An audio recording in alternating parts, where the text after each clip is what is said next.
Got that one. Got that one. Got a little competition to fire him up. This feels like a biggin. Oh, this feels like a biggin. This might be a big one. Please don't be a catfish or something crazy. I don't think it's a catfish.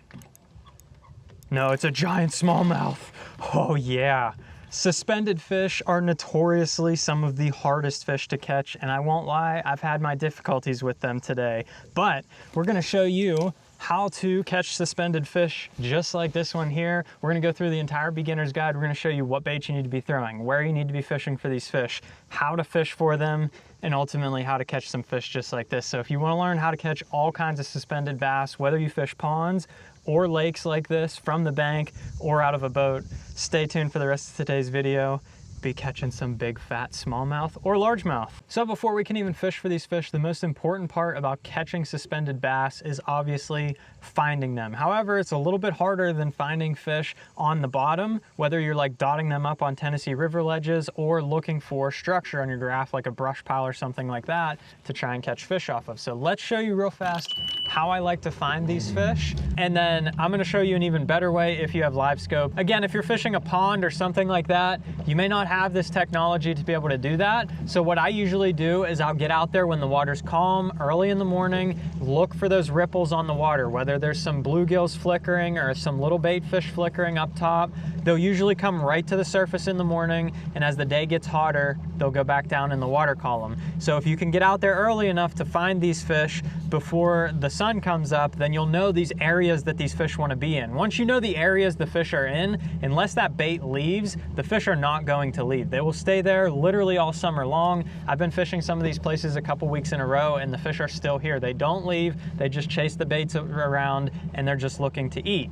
Now, I'm gonna get behind the console here, and what we're gonna do is kind of idle around, and all I'm looking for is giant balls of bait. I'm not even looking for fish, I'm literally just looking for areas of bait. Some of these banks that I've gone by, you'll go idle by them and it will literally be a wasteland. There'll be nothing down there.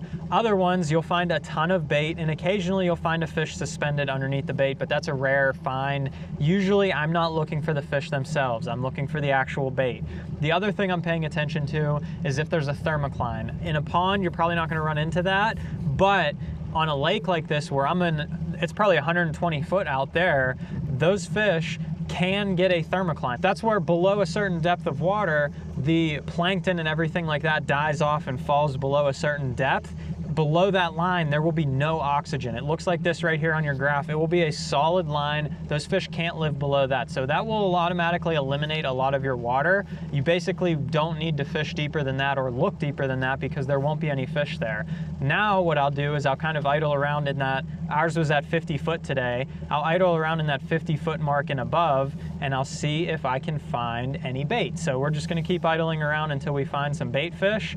Hopefully we run into some. We'll drop a waypoint, and then I will spin around and we'll show you how to find them, more importantly, on the fish finder up there, and try and catch some of these guys. Now that we know where we want to be fishing, let's talk about some of the baits that you can throw for these suspended fish.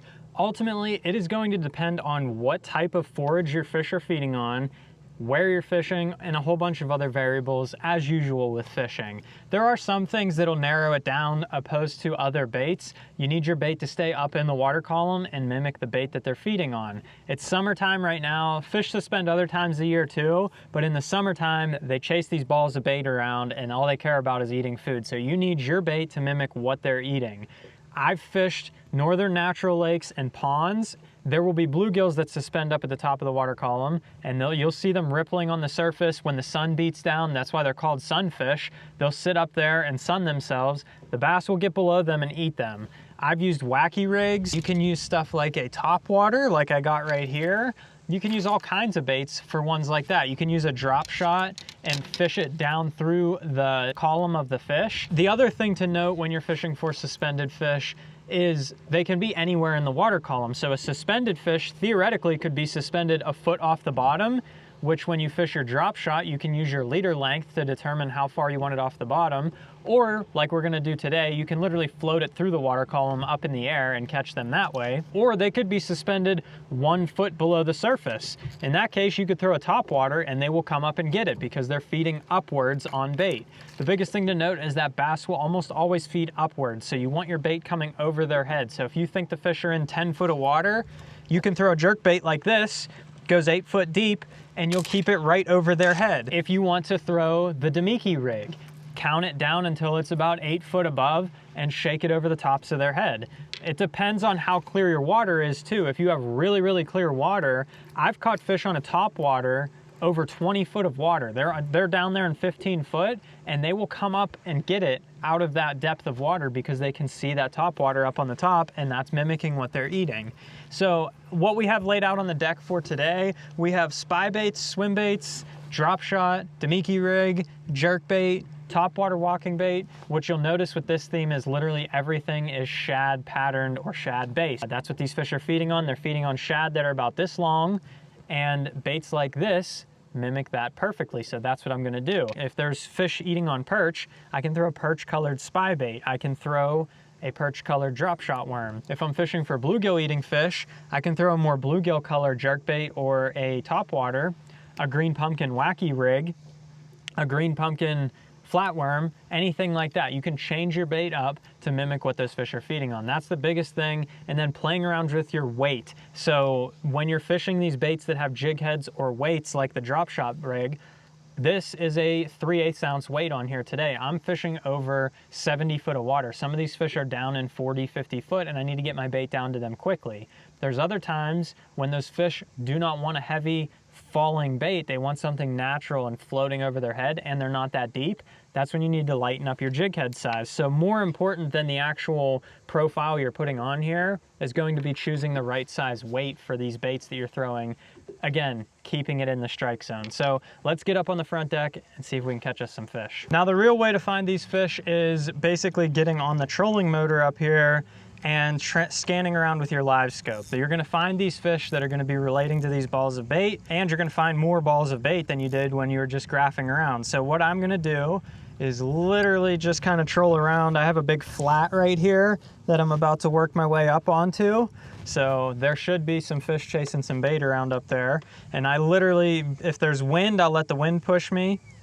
Or right now what I'm doing is I'm just kind of trolling a little bit, and then I stop and pan around, and then I troll a little bit, stop, pan around. It is the perfect evening to do this in practice with. If you're ever using live scope and trying to learn, pick a nice calm evening, come out here when there's not a lot of boats, not a lot of waves, anything like that, and you can really get your feel for like what you're looking for and looking around for stuff like that. So you can see that is a huge ball of bait right there. That is what you're looking for. If you're finding that, there will be fish in the area. They might not be on that exact one, but a lot of these bait balls will just be broken up all down through here.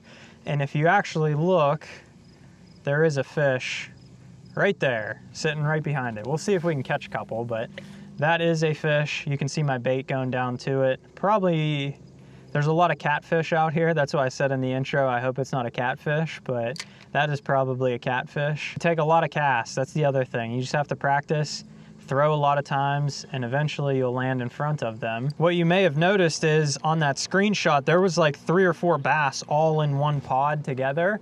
That is huge when you're trying to catch these suspended fish. I'm gonna talk about it a lot throughout today's video, but when you can get competition going, if you're just throwing at one single fish and they have 900 pieces of bait to eat from, or your lure, they're gonna choose the real bait. But if you have 3 or 4 of them there that are all together and you can fire them up and get them involved and get that competition going, they'll make a mistake. They'll eat because they think the other ones are eating, and they do not want to miss out on some food. So sometimes that's a way to get them to bite, and you need some of that competition aspect to get them to bite. Got that one. Got that one. That was cool. It feels large. It feels real large. Because it is large. I was watching that one chase through all this bait here, And I just kept chasing him, making sure that I could keep my bait in front of him, and I finally gave him a nice little lead cast, and he went right down and ate it immediately. Oh my gosh, this thing's pulling so hard. That thing's huge. This is crazy. I am pounding them. That thing's tubby, oh my gosh. Suspended fish can be hard to catch. Like that one didn't want to eat. It took me 3 or 4 casts just to get it to bite. And again, like I said, they're literally chasing schools and schools of bait. So what is gonna make them want to eat your bait over all the real ones that are down there? That is a beautiful smallmouth. Look at that thing. Got that one. Got that one. Oh my gosh. Oh my gosh. It's a freaking monster. Like a monster. That was sweet. I hope I got that on camera. That fish literally, there was another one came up, darted at it, swam away, and then this one got angry because the other one was trying to eat it and came over and smoked it. I mean, this thing's got to be over 4. Like, it's a big smallmouth. That's a big smallmouth, especially for this lake. So next time you're out fishing for suspended fish and you know those fish are suspended, go ahead and give some of these tips a try. Try some of the different baits, try some of the different retrieves. And if you'd like to see one of my favorite baits that I was using in today's video, check this one out right here. To catch some big smallmouth like this, hit the subscribe button down below, and thanks for watching.